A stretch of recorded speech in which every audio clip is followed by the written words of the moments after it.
wabarakatuh. Waalaikumsalam warahmatullahi wabarakatuh. Izin memperkenalkan diri, nama saya Agi Anggara dari kelas 11 TKJ 1. Berdirinya saya di sini ingin mempresentasikan hasil praktik kerja lapangan saya selama kurang lebih 3 bulan di LKP DCC Kalianda.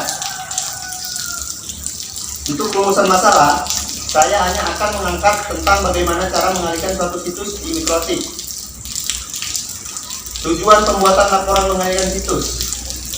Tujuan dari pembuatan laporan mengalihkan situs adalah sebagai berikut. Dapat mengetahui cara-cara atau langkah mengalihkan situs. Dapat mengalihkan situs menggunakan PC. Dapat mengetahui apa itu Mikrotik dan dapat mengetahui fungsinya. Mengetahui apa itu protokol dan program yang akan digunakan pada sebuah Mikrotik. Untuk batasan masalah, mengingat keterbatasan waktu dan pengetahuan penulis, dan agar dalam penulisan laporan ini tidak menyimpang dari pokok permasalahan, yaitu hanya membahas mengalihkan situs. Sejarah singkat LKP DCC Kalianda. Lembaga Kursus dan Pelatihan DCC Kalianda didirikan pada tanggal 18 Februari 1994 oleh Dr. Andes Gunadi Rusidi, Master Komputer, dan HI Abdul Muiz, Raja Hukum, Sarjana Ekonomi. Lembaga kursus dan pelatihan yang mempunyai fungsi sosial dan ekonomi ini termasuk dalam kelompok usaha Wisma Kalianda. Oleh karena itu, lembaga kursus dan pelatihan DCC Kalianda terletak di gedung Wisma Kalianda di Jalan Raden Intan nomor 243.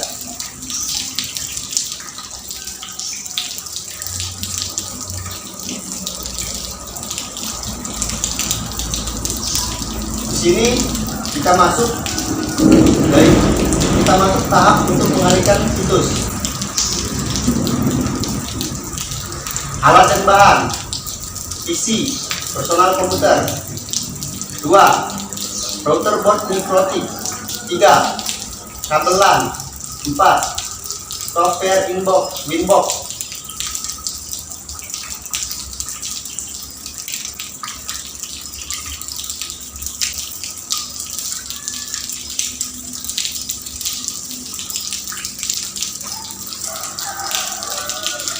Langkah pertama yaitu menyeting koneksi internet di router.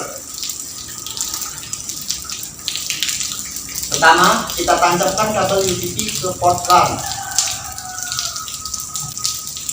Buka aplikasi Winbox, kemudian isi kolom Winbox seperti ini. Connect to, ini kita masukkan MAC address. Login, di sini kita isi admin. Untuk password silakan dikosongkan saja. Kemudian klik connect. 2. Setelah Anda masuk ke GUI-nya Mikrotik, lalu kita setting DHCP client seperti berikut untuk mendapatkan internet dari ISP. Di sini kita klik IP DHCP client, klik ADD, kemudian pilih interface header 1, isi dengan header 1, API, lalu OK. Kemudian ketiga, setelah itu setting IP address-nya.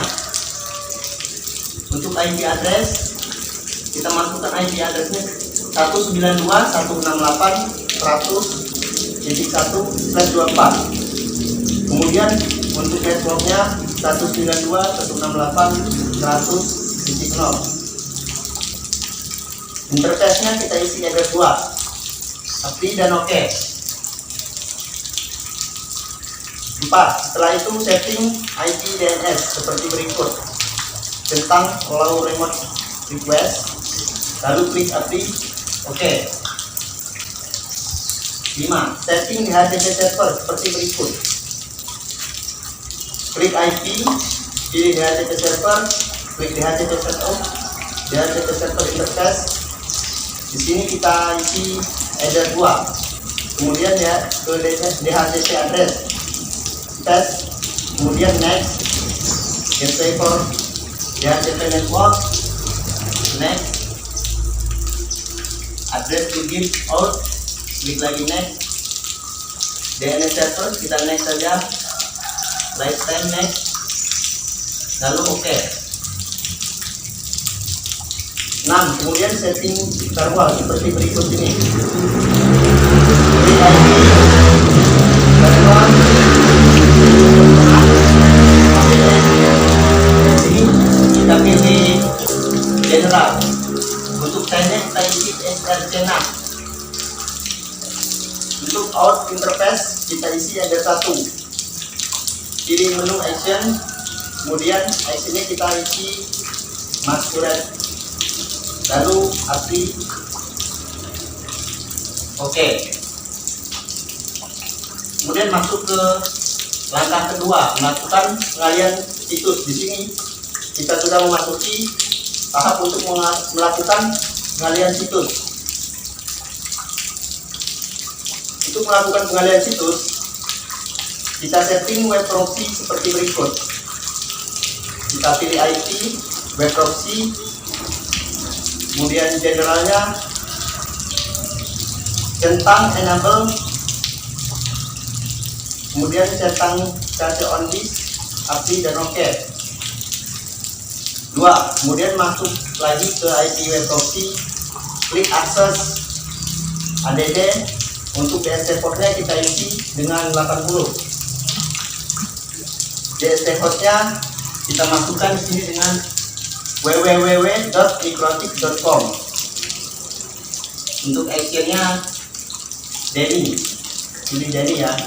Dan di restu, di restu ini kita isikan alamat http smkn1ketapang.sh.id, lalu API oke. Sekarang kita setting verbal agar nanti bisa redirect ke web lain, atau bisa otomatis jika kita membuka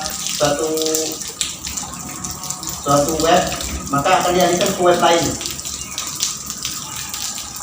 Di sini kita klik IP, pilih firewall dan pilih NAT add. Kemudian ke general. Untuk chainnya kita isi dengan DST6. Untuk protokolnya 6 TCP, interface-nya header 2. Pilih action, kemudian actionnya kita redirect. Supportnya kita isi dengan 80-80, kemudian API dan oke.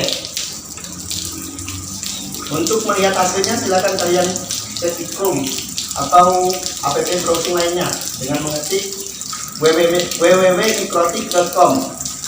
Nanti akan otomatis dialihkan ke halaman atau web yang kita tunjukkan tadi, yang telah kita setting tadi, seperti gambar di bawah ini.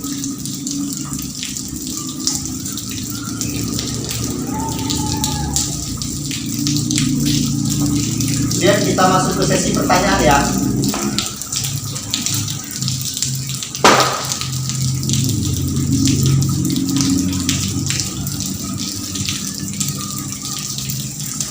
Kita masuk ke sesi pertanyaan, silakan ingin bertanya. Ya.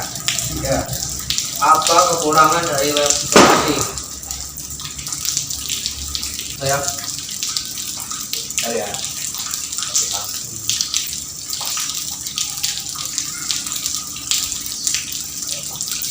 Dan ada lagi? Apa perbedaan web proxy dengan NAT? Apa perbedaan Web proxy dengan NAT. proxy dengan NAT?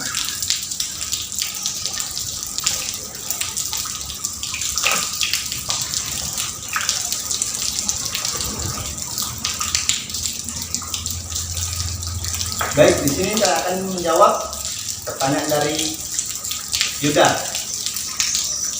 Pertanyaannya, apa kekurangan web proxy? Web proxy di sini hanya bisa digunakan untuk memblokir atau mengalihkan situs HTTP saja, dan tidak bisa memblokir ataupun mengalihkan situs HTTPS. Cukup. Kemudian saya akan menjawab pertanyaan dari Indika. Apa perbedaan web proxy dengan NAT? Oke, web proxy di sini bekerja dengan memeriksa konten dari HTTP request dan respon secara detail, sehingga sering disebut application firewall. Sedangkan NAT di sini hanya digunakan untuk menangani paket data saja. Sudah cukup? Siap, cukup. Oke. Sekian dari saya. Saya akhiri. Wassalamualaikum warahmatullahi wabarakatuh. Waalaikumsalam warahmatullahi wabarakatuh.